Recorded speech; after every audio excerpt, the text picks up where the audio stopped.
আসসালামু আলাইকুম। সব সময় সকল বিষয়ে সন্তুষ্ট থাকতে পারা ভালো মানুষ হওয়ার একটি অন্যতম উপায়।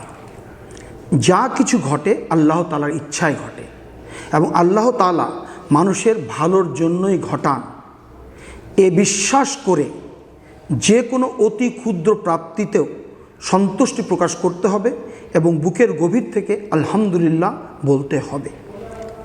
যে কোনো প্রাপ্তিকে অধিকার মনে না করে আনুকূল্য মনে করতে হবে।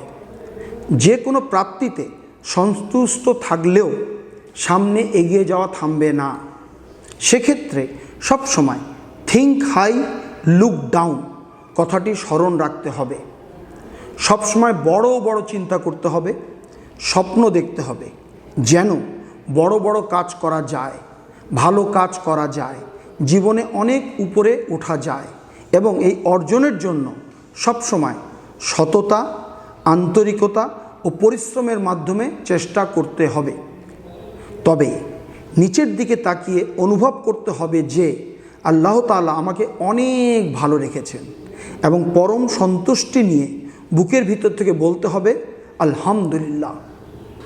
এই সন্তুষ্টি প্রকাশের মাধ্যমে আমরা নিজেদেরকে লোভ, হিংসা, অহংকার, অসততা, অন্যায় কর্ম থেকে নিজেদেরকে বিরত রাখতে পারবো এবং তার মাধ্যমে নিজেদেরকে আমরা ভালো মানুষে পরিণত করতে পারবো। চলুন আমরা সকল বিষয়ে সন্তুষ্টি প্রকাশের মাধ্যমে নিজেদেরকে ভালো মানুষ হিসেবে গড়ে তুলি। আসসালামু আলাইকুম।